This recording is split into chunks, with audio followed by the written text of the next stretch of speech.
¿Es la oración de fe un método bíblico? Algunas iglesias evangélicas en su anhelo de evangelizar en los últimos años han recurrido a diversas estrategias para alcanzar a más personas con el mensaje de Cristo. No obstante, una de las metas comunes de estas estrategias es invitar a que se haga una oración de fe o del pecador al finalizar de la actividad evangelística. Esta oración consiste en que personas no cristianas deciden invitar a Cristo a su corazón por medio de repetir una oración a la cual se le ha dado el nombre de oración de fe. Después de ser repetida, generalmente va unida de lo siguiente: si has repetido de todo corazón esta oración, su nombre desde hoy está escrito en el libro de la vida. El resultado de esto ha traído alegría a las comunidades cristianas que lo practican, pues ven cómo más personas se adhieren a la iglesia. Sin embargo, parece que esta estrategia generalmente solo sirve para tener cristianos nominales. Dicho de otra manera, buenos simpatizantes del cristianismo que no son ni chicha ni limonada, pero no verdaderas personas nacidas de nuevo, que sean sal y luz en la tierra. Algunas personas han depositado en esta oración de fe una confianza tan grande que piensan que cuando alguien ha hecho esta se puede afirmar: ya hizo la oración de fe, ya es salvo, lo cual parece más una salvación por obras, y como bien sabemos la salvación es exclusivamente por gracia. El apóstol Pablo dice en Efesios: porque por gracia habéis sido salvados por medio de la fe, y esto no de vosotros, sino que es don de Dios, no por obras, para que nadie se gloríe. Efesios 2:8. De ahí que vale la pena decir que esta práctica, que aunque es bien intencionada, no es bíblica.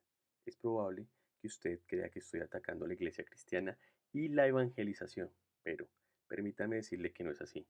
Mi anhelo es poder demostrar que este método llamado la oración de fe carece de sustento bíblico y por lo tanto esta práctica debe ser reevaluada. Para esto, déjeme invitarlo a reflexionar en torno a este tema. ¿Dónde en la Biblia se invita a repetir una oración para obtener la salvación? Seguramente muchos mencionarán que Romanos 10, 9 al 10 es la base bíblica.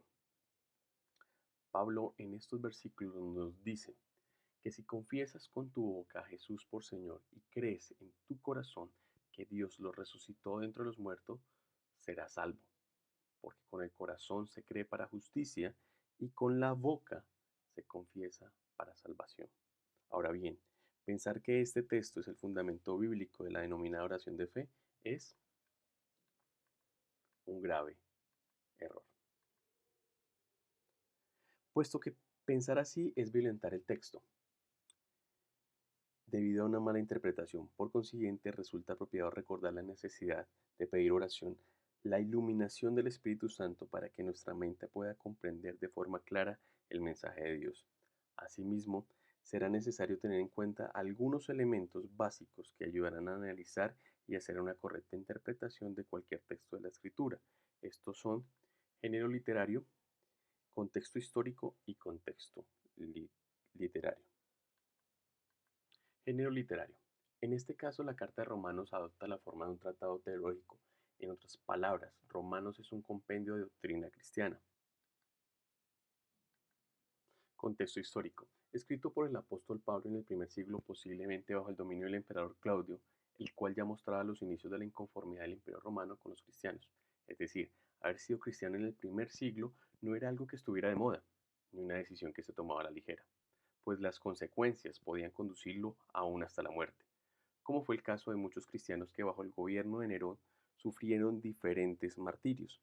El historiador romano del primer siglo, Tácito, dijo refiriéndose a los cristianos: se les vistió en pieles de bestias para que los perros los mataran a dentelladas. Otros fueron crucificados y a otros se les prendió fuego al caer la noche para que la iluminaran. Otro elemento para hacer un buen análisis de los textos bíblicos es conocer el contexto literario. Este hace referencia en que se debe conocer el conjunto de circunstancias o argumentos en que se da la cita bíblica, es decir, debo entender el argumento lógico del que está hablando Pablo. Las palabras solo tienen sentido en medio de las ideas que anteceden y las que son sucesivas. Una pregunta útil en esto es: ¿qué quiso decir el autor o por qué lo dice aquí? Después de tener claro esos tres pasos, género literario, contexto histórico y el contexto literario, podemos iniciar a interpretar de una mejor manera. Si deseamos entender Romanos 10, 9 al 10, es necesario observar el argumento que el apóstol Pablo menciona en todo el capítulo 10, donde primeramente él está confrontando a los israelitas que conocen la ley de Dios, pero los cuales no se someten a su justicia de forma plena.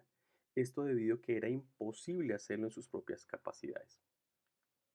Esto apunta a que la necesidad para que las personas sean justificadas no es por sus propias obras, sino por medio de Cristo.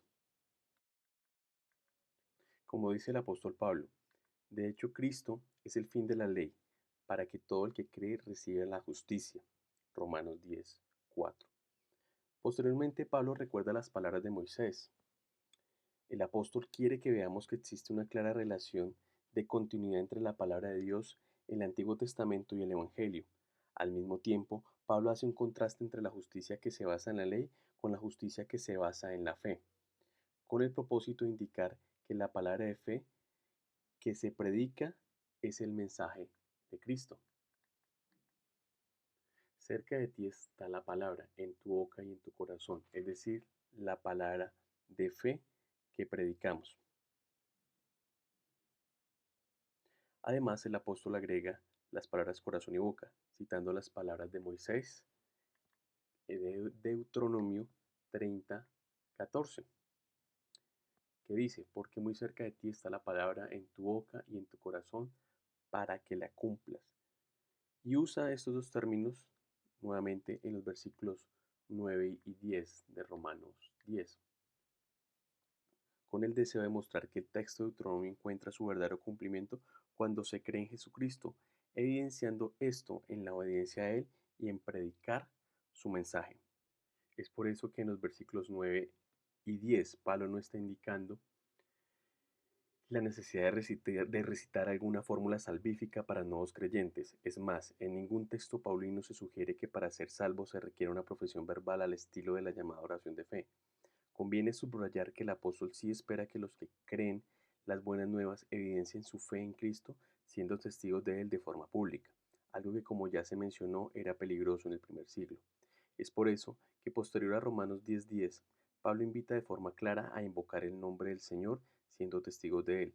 En otras palabras, el texto de Romanos 10, 9 al 10 le recordó a la primera audiencia y nos recuerda hoy a nosotros que nuestra confianza en salvación no recae en nuestros esfuerzos humanos, sino que está basada en la justificación por la gracia de Jesucristo y la fe en Él, quien es el único capaz de hacernos justo a la vista de un Dios santo y justo, puesto que nuestras obras serán siempre insuficientes para alcanzar la salvación.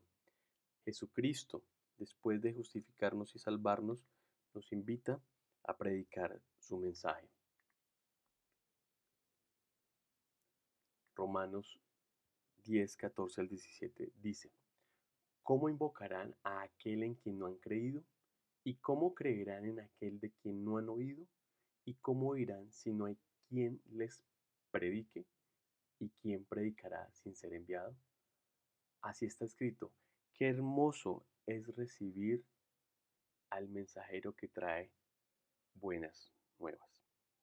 También el texto deja claro que lo único indispensable es creer en el corazón, y eso es una obra exclusiva del Espíritu Santo.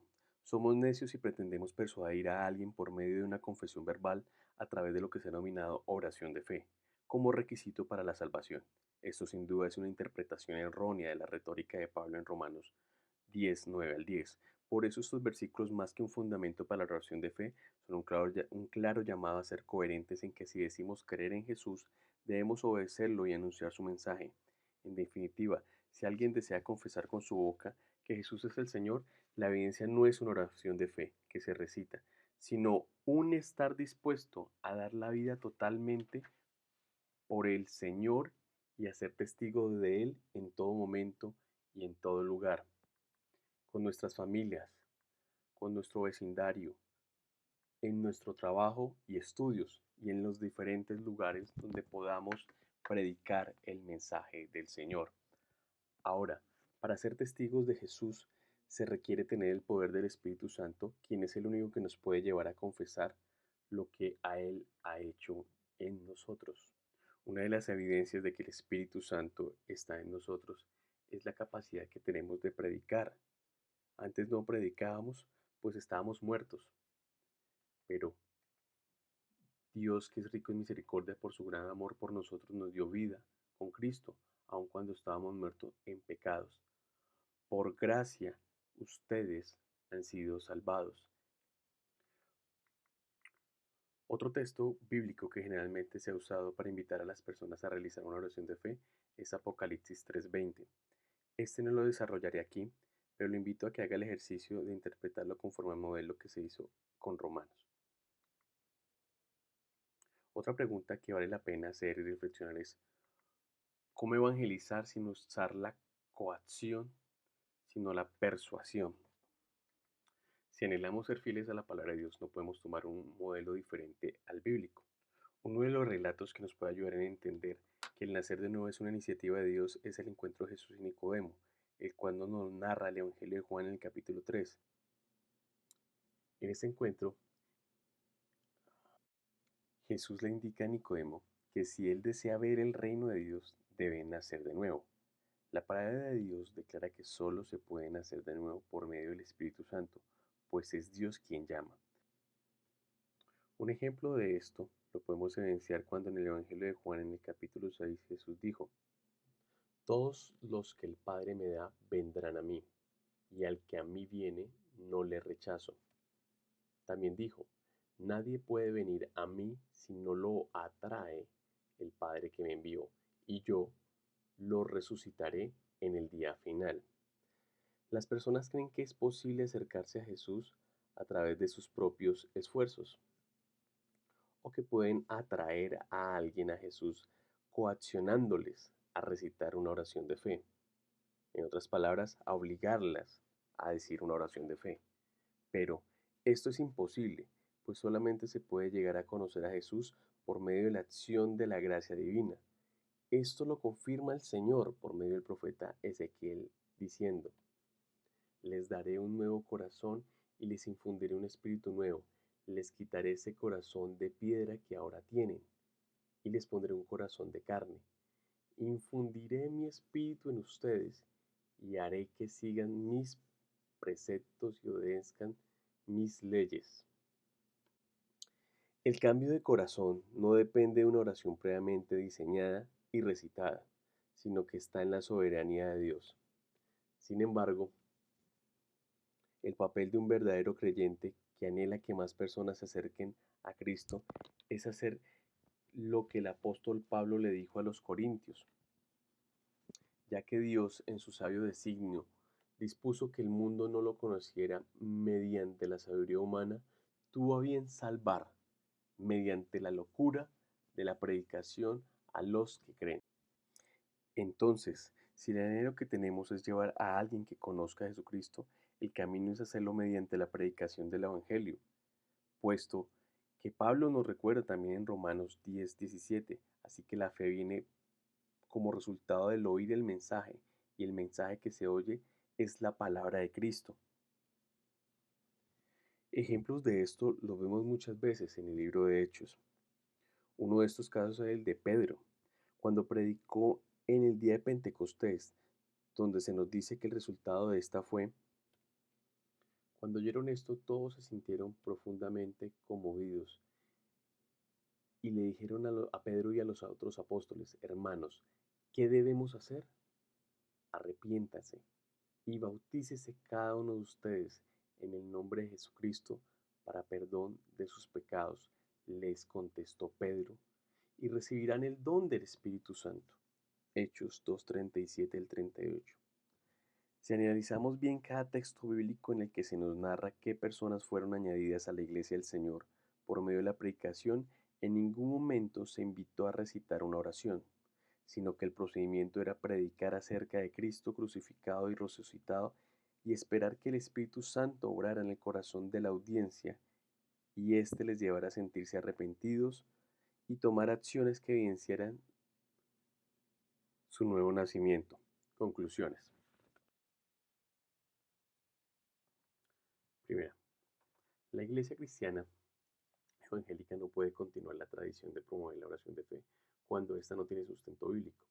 Si el anhelo es ser una iglesia bíblica, es necesario esforzarse por mejorar el estudio bíblico y no sacar conclusiones ni doctrinas de versículos aislados, para evitar así caer en errores doctrinales.